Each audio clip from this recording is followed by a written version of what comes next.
seathotpodcast.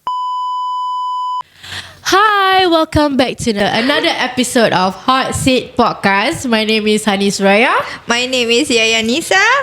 And podcast ini ditajakan oleh tim RE.EM. So siapa-siapa kalau nak kuruskan badan ke, diet ke, tak payah, ada tu berat one practice, okay? So kita ada Unimate dengan Bios Life S. Unimate is to take in the morning, Bios Life S is to take before lunch and dinner. So if you want to buy the product or know more information about the product, you can DM me, Shu or Lia.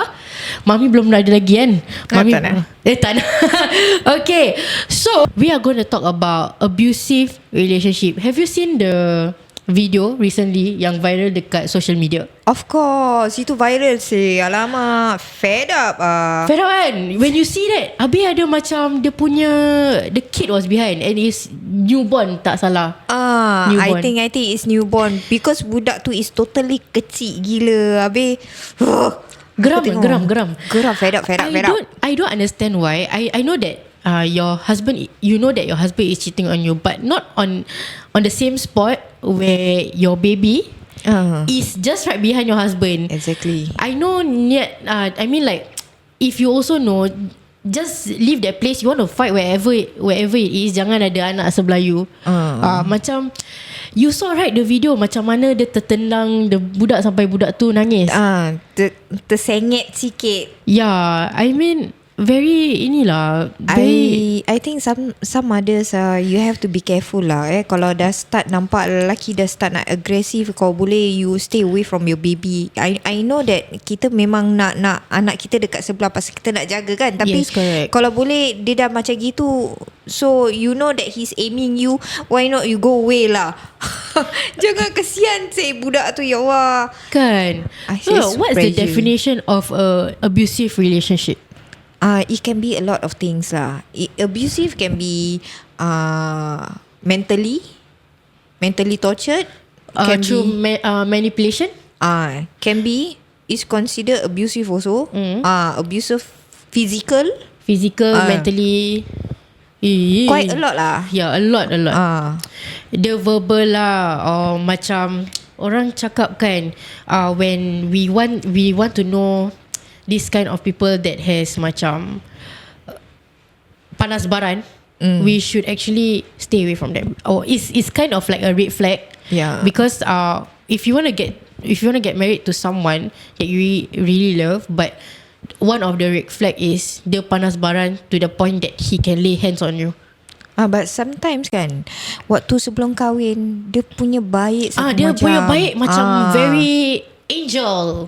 Very angel. But comes to after you get married, lepas tu cheated on her, lepas tu kau abuse her, It's already wrong lah. I mean, maybe lah, this is my point of view. Kalau macam kita dah kahwin dengan lelaki ni kan, they always have this thinking that, I have all rights to her. So kalau I sepak je is my problem what, my rumah tangga what, you are not supposed to get involved. Tapi ni anak orang juga sih.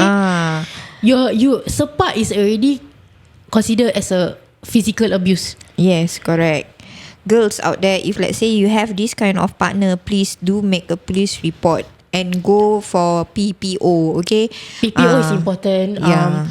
Whatever evidence you have, be it through macam bengkak sini sana, take a picture of it. Take a picture, get your evidence macam right lah. Macam proof. tak nak kelentong-kelentong nanti orang nak tolong pun tak jadi kan. Correct. Exactly. And you have to be very firm comes to this. Kadang-kadang nak kena jumpa dengan judge tanya betul tak dia buat gini, so you have to give all the affidavit and all the pictures. So show it the proof that you already got abused and all the bruises. Make sure ambil gambar tu clear.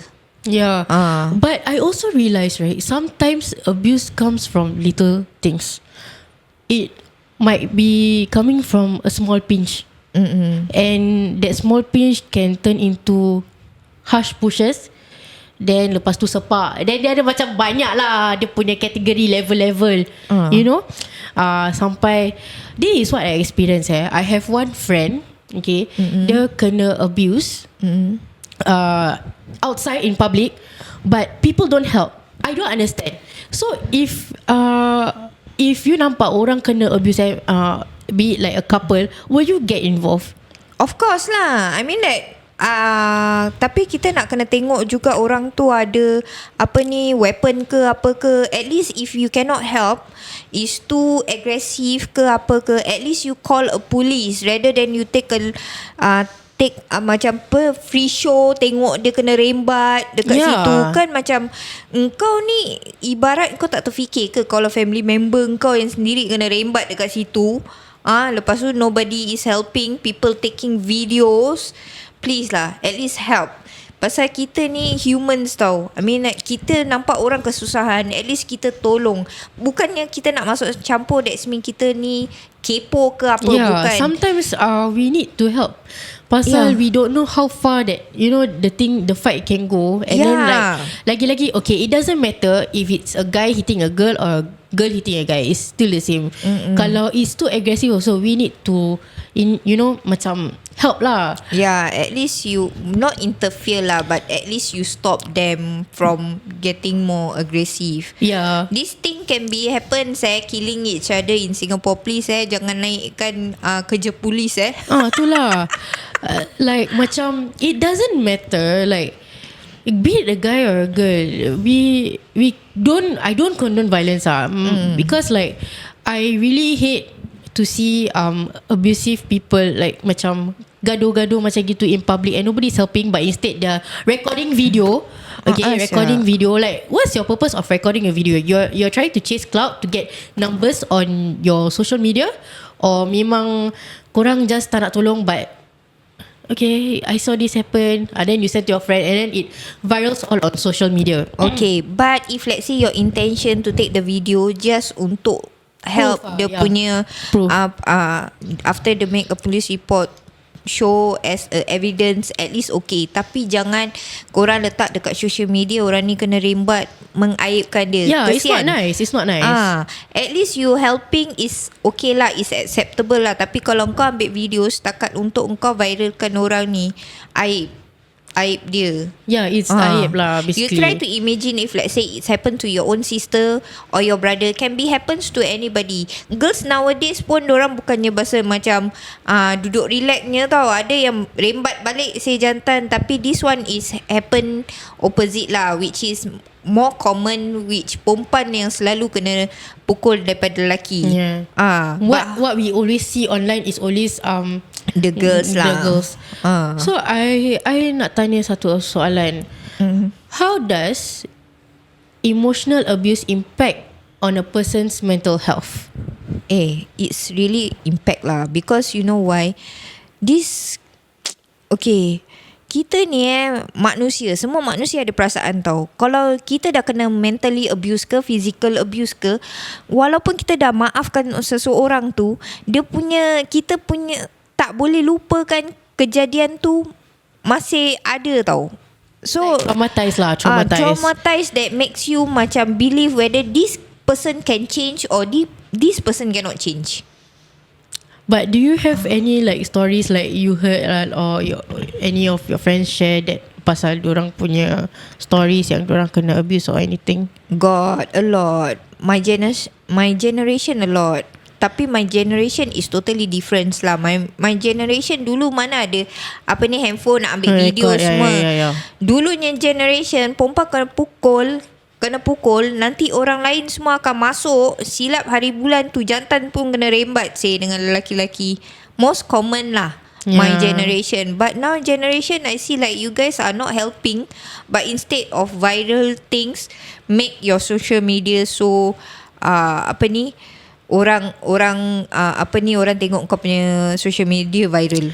Okay, but sometimes people post kalau the person yang kena abuse tu post is to seek justice, I understand. Maybe the police is not doing anything, is not doing any help, but she wants to spread awareness to macam cakap be careful with guys like this.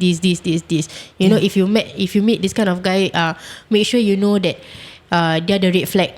The most number one red flag is being very abusive. In any ways mentally, physically, emotionally. Yeah, correct. And it will affect one person's mental health. Yeah, correct. Because comes to my experience lah. Okay, I ever got this my ex-boyfriend. Dia baik tau. Dia baik, but comes to out of sudden dia maki pasal I did something wrong which is only late for 10 minutes. Scold me backwards. Oh my god. Like macam lambat. Laki tak boleh tunggu perempuan, tapi bila perempuan tunggu laki, wow. Boleh aku tak faham. Lepas tu just 10 minutes you scold me, my mother semua. Kau tahu tak aku buat apa? Kau rasa tumbuk lah? Tak tumbuk lah. Just break up lah. I mean like, hey, hello, I'm not even married to you, siang. Kau nak maki aku apa, siang? Aku pancitkan lebih tayar. Habis apa lagi? I kan apa ni, I want to share a story. Being in like almost a 2 years relationship before, okay, I learned that you could never trust a guy that is so sweet for the first few days, and then tiba-tiba macam very aggressive suddenly. Like you fall in love with this guy because dia punya hati ni baik, lemah lembut, but when times goes by, suddenly macam dia punya true colours nampak tau.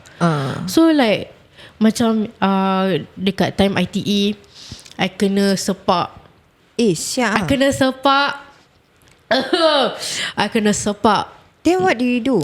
You just leave it? You never make a police report? I never make any police report. But one thing what I did was, I didn't scold my ex. I scold the one looking like it's a drama or free show. Cause like we were going for class, then I kena sepak. So I pusing. Budak beauty and wellness, I'm so sorry, budak beauty and wellness tengok I terus I cakap, kau ingat ni apa, free show apa kau nak tengok? Tu dah jalan. I didn't macam dia geram dengan boyfriend dia lepas cakap orang dia ni cute lah. Macam I geram Then I told a few friends. Then my friends were like, kau nak kita jumpa? I was like, tak payah, waste of time, jangan. I don't want to make a big hoo-ha, right? So I just keep quiet. What I did for myself is it's good enough that I went out from that relationship. But before I went out from relationship, the last time he abused me, you know what I did? Apa lagi? I self-defense myself. I pukul lah dia balik. Yeah, I pukul dia balik. This one exactly. honest I pukul dia balik. Because like I couldn't stand it. I kumpul, I punya geram, I pukul dia balik. Pergi mampus dengan dia. Like, actually kan perempuan ni dia datang, dia punya dia pasal dia sayang kau, dia masih boleh adapt tau apa yang kau dah bikin dekat dia. Tapi lama kelamaan dia akan rasa lama kelamaan tu dia simpan tu. Kau ingat dia punya tenaga tu boleh lagi teruk daripada lelaki tau. So exactly. Be careful. So like apa ni, what are the legal protections are available for survivors of abuse, macam PPO or any other than PPO, ada apa-apa lagi tak? So far the best is PPO lah. PPO, if you want to go through is not a easy procedure. Okay, you have to make a police report. You have to go medical check up. Dia akan check up everything, make sure you have nothing serious. Okay, the report will come out. Then you have to prepare all this. Then you have to go to family court to pursue the case for the PPO. It can be boyfriend girlfriend, it can be husband and wife. So whatever in relationship abusive, you just go sue this lah, because anyway PPO will help you and it will prevent you to get more hurts. And like macam if you need PPO, so you have to have very solid evidence. Correct. In order to get a PPO, because what I know is kalau nak PPO pun you have to get a lawyer, right? Do you have to get a lawyer? No, don't have. Some no need. You don't have to. Because anyway dia akan ada dorang punya own counselling counselor untuk berbual dengan kita. Is it counselor or what I'm not so sure. Then dia akan cakap apa yang dia bikin semua, ini semua, lepas tu angkat sumpah, then baru kita jumpa judge. Faham. So like okay, other than that, I want to ask, what is your definition of domestic abuse? Wow, this is very serious in Singapore. Jangan kata dekat Singapore lah. It's actually recently happen ni, viral tu is one of the examples that kadang kita ni perempuan dorang pasal terlampau sayang tau dalam relationship. Diorangnya fikiran bahasa macam okay, aku ada anak aku masih kecil lagi, aku tak nak anak aku hilang bapak dia, so aku nak anak aku membesar dengan lengkap keluarga. But you are doing it wrong, because you actually never think about the future. You try imagine kalau abusive ni boleh sampai killing. It can lead to a murder. Why you don't even think about how your child gonna accept and adapt to when a loss of, okay, my father murdered my mother. How you wanna face it? Why not you leave the relationship, just move on. Doesn't mean orang bercerai ni pasal domestic violence ni dorang akan hidup susah. No, some I see more successful lepas dorang dah bercerai tau. Seriously, this happen a lot. Because I see kebanyakan yang selalu macam got this domestic violence in relationship. After diorang divorce, they become a businesswoman. They have their own career. Everything macam so perfect, so smooth. You see whenever kita buat sesuatu dia akan apa yang kita kehilangan tu tak semestinya kehilangan tu itu buruk buat kita. Kadang lagi baik yang kita dapat. But okay, we are talking about men abusing women, right? Now I want to ask you, it is not really common online where we see women abusing men. So what are your thoughts on women abusing men? Be it in a marriage, be it in a relationship. I actually ever saw that time is dekat Geylang Serai. I saw this one auntie, satu makcik ni, cik saya minta maaf ya cik, saya bukan nak aibkan cik. I saw the husband is quite old, so she bought the things already. Tiba-tiba aku sedih pula dengar lagu ni. Okay, so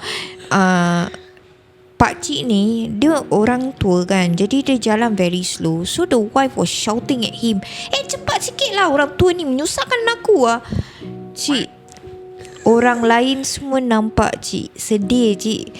Kalau bapak saya cik buat macam gitu cik, ciknya gigi rongak cik.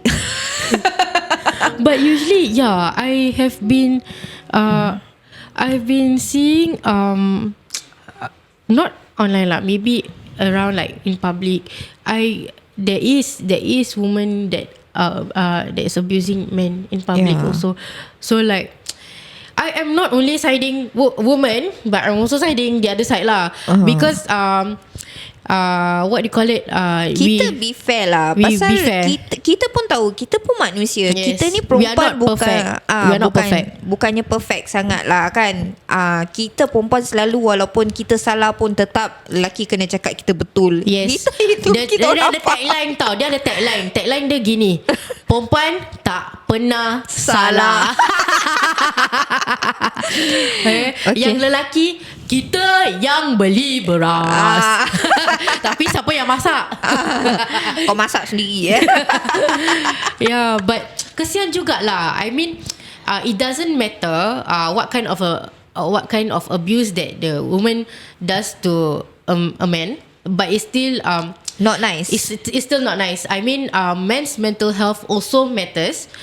It doesn't have to always be like women's mental health, women's mental health. I believe that men also have feelings. Of course lah, they have feelings. We all are human beings, but like macam untuk me, it's not fair if people are always looking at women's mental health, but they are not really in depth in the men punya side. You know, like how some of them struggle with most of them, what I realised, they are emotionally and mentally abused. Correct. Tapi lelaki, dorang punya simpan kesabaran tu. Dorang kalau sayang dekat perempuan tu, dorang punya kesabaran to the extent they burst out in anger. Like macam kalau kita buat salah, for me, I've never seen my husband got really mad at me until I did one mistake. Tak lah, bukan aku, like not that really big mistake lah. Maybe macam I got trigger him a bit because he's too tired. You know, when people are tired or they come back from work and everything, then I think at that point of time I just hit the wire. So I nampak yang okay, then I just, you know, I just say sorry lah. Memang it's my fault. Actually kan, dalam marriage ni kan, kita ada pros and cons juga tau. Ada apa ni, ada pergi ada balik. Dia bahasa macam apa tau, kita macam kita lah, kalau kita perempuan, kalau kita penat ke, kita menses ke, kita mesti ada tu attitude tau. Yes, correct. So tak kita boleh tak suka orang trigger sikit pun. Tak boleh orang kacau. So we also understand. You see even me, if let's say I see my husband your face, tapi dia punya orang macam susah nampak dia penat kalau melayan kerana aku. Alhamdulillah lah so far. But I've seen a guy, like diorang balik, kita belum lagi apa-apa bini dah tanya, you dah dapat duit gaji kan? Habis you tak kasih I. So a lot of these cases happen. You try to imagine if let's say you are the one working, lepas tu kau balik, lepas tu kau dah penat, lepas tu kau dah tak siapkan air, lepas tu kau punya question dah menyakitkan hati.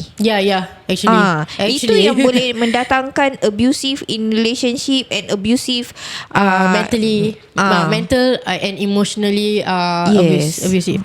So like, how do you educate yourself when it comes to domestic violence? How do you avoid, like macam in future you don't want the same thing to happen to you? How do you educate yourself? Okay, try to talk things out lah. But okay, what I learned from a counsellor, marriage counsellor, whenever you have an issue with your husband, don't say it at home. Try to macam apa tau, you cakap dengan dia lah, korang nyari kita pakai lawa-lawa lah, kita just date, our child we put one side, my parents jaga ke, your parents jaga ke. So you guys talk things out dekat tempat yang romantic place. Because when I got married kan, baru-baru dalam perkahwinan orang selalu cakap, perkahwinan baru lagi korang dah gaduh. Kita punya gaduh ekstrim tau, sampai nak berpisah, sampai I have to meet my marriage counsellor. So when we talk things out, he actually give us some vibes, solution untuk kita berbual dekat luar. Jangan berbual dekat dalam rumah. Pasal kalau kita berbual dalam rumah, kan, it will get heated even more and more. Yes, understand? Correct.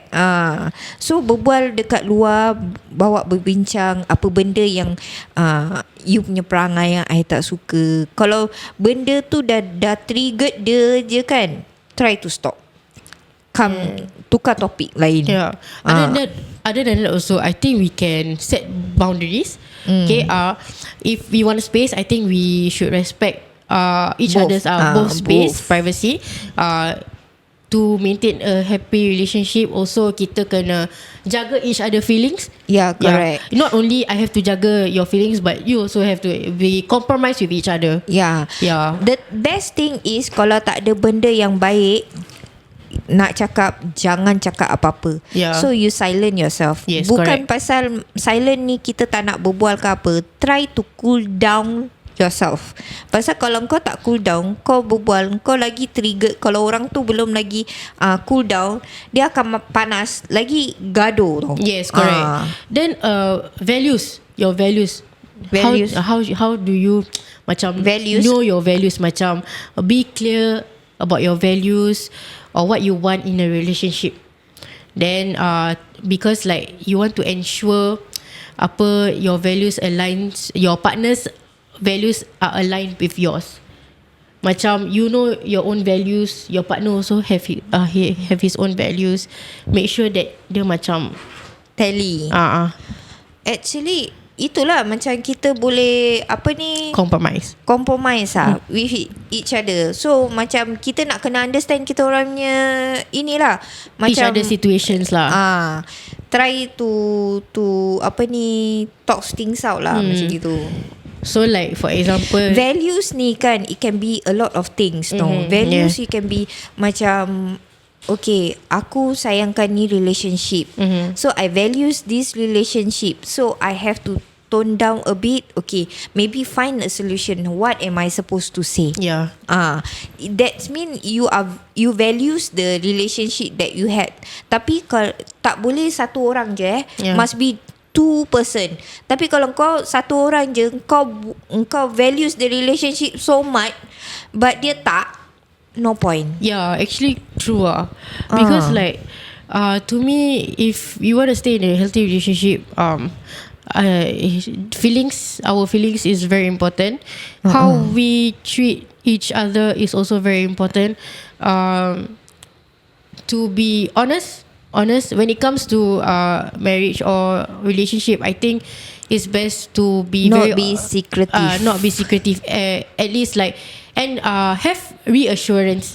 Yes, reassure your partner that okay, you're here and here. Like macam drop a message or anything. So if your partner is like those kind of overthinking partners or very insecure to the point that their self-esteem is very low.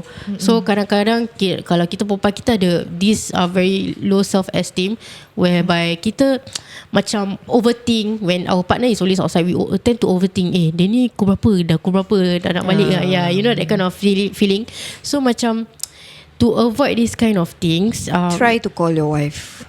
Yeah, time to time, not every time, every hour lah. I mean like to ensure her, or kalau you don't want her to you don't want her to overthinking. I think sekarang pun ada share location, live location per, so you can just share your live location dekat your partner and everything. Pula aku kena share location. but that's what I do because I lazy lah. I want to ask my husband to come back faster, so I can just see through the live location kan. Oh, maybe your live location you are telling him where you are lah. Yes, but correct. some people like me, I have a wrong mindset just now. I was thinking like kasih location, wah dia ni, wang kau pergi kat sini, kenapa kau pergi kat sini, kenapa kau pergi kat sini. yeah but the cause is you will keep asking why are you here, right? Other than that, I think that maybe sometimes if we know our partner is cheating, I don't just actually dia boleh sense lah. Yeah, tak right. payah. Pasal kita kan perempuan. Walaupun orang cakap kita ni perempuan sixth sense kadang-kadang merepek, terlebih overthinking. But do you know, if let's say the relationship that we had with somebody is very strong, kau punya gerak-geri different je kita dah boleh tangkap. Do you notice that? Yes, correct. So like macam this recent TikToker also kan, there's a news about dia hilang. You got saw at TikTok this Malaysian TikToker. Yeah, he actually share his location with the partner. Then he hilang, you know. So I think the partner informed the family lah yang this is the last location that he went to. Sekali I think when they found the phone and the wallet dekat on the pavement, right? On the road, right, Liz? So the wallet and the pavement was at the road. But around Maghrib or after Maghrib, one person macam stranger tak salah jumpa mayat anak dia dekat sungai. Am I right? There's a sungai. Yeah, it's at the sungai. So this live location ni is very important. One thing is because we can know macam, for example your husband drive. I punya husband naik motor. So kalau dia macam stop gitu, macam kita macam okay, ini kenapa dia stop dah berapa jam ni, asal ni so this sharing of location actually save lives. Yeah. And one more important thing I forget, if you know that your husband is cheating on you, and you know your husband panas baran, make sure your house is full with CCTVs. Yes. Okay. As a form of evidence. Okay. Even though maybe kalau you don't have any help from police or anything, the police don't help you, maybe yes, social media can help you to seek justice.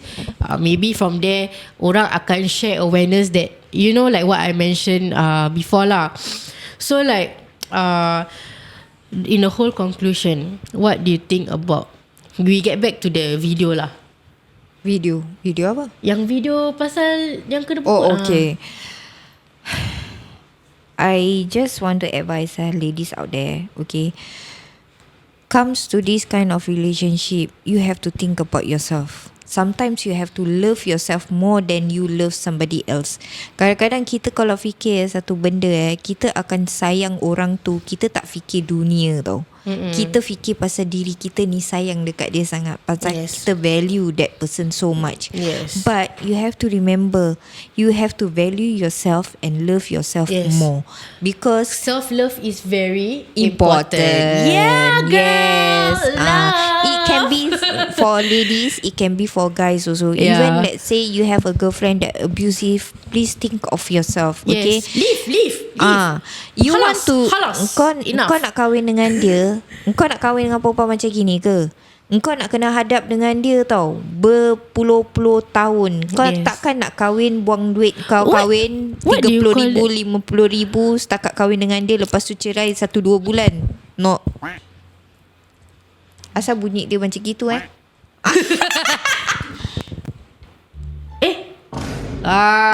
gitu.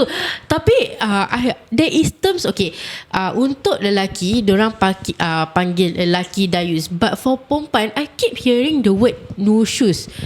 So what is the definition of nusyus for perempuan? Nusyus what I understand the ones that keluar rumah without informing husband. Like macam in terms of abusing or anything, is still part of nusyus or is still part of nusyus lah. Kalau dia kurang ajar dengan husband dia lah. Kau tanya ini too much drama pasal I've been hearing nusyus. Okay, it's nusyus is a disobedience, the wife disobedience to her husband or vice versa. Okay, thank you, Liz. Yeah. So like macam now I know, because too much drama saying that nusyus to it. So I didn't have time to ini. So I want to ask lah, macam you know, nusyus is considered macam tak boleh dengar kata. It's like dayus, something like that. But dayus also have many different type of meaning. It doesn't matter in abusing, right? It can correct. be in terms of tak kasih nafkah. Yes. Dayus is banyak nowadays is because people call it dayus pasal lelaki tu pukul perempuan. Dayus can be a lot of things. That's what Dayus can be inside a marriage, which is laki dia akan biarkan bini dia dengan orang lain, atau dia akan biarkan bini dia buat apa-apa yang bini dia suka, which is by right tak boleh lah. Tak boleh. Something like that. A lot is actually bukan sikit, cuma banyak. Cuma kita nak berbual dekat podcast ni sampai besok pun tak habis. Itulah. We might have a part 2 about this, ya. Yes. So kita tunggu Syu. Dari Syu tak ada. Syu anak dia sakit. Kita pun minta doa yang baik-baik lah untuk Syu. And also Ilya. Amin. Minta Ilya baik. Okay. So we gonna end our podcast here. Thank you guys. If you're listening to this, don't forget to follow us on our Spotify, Hot Seat Podcast, and also don't forget to follow us on our socials, AK Creatives, on IG and TikTok. Love.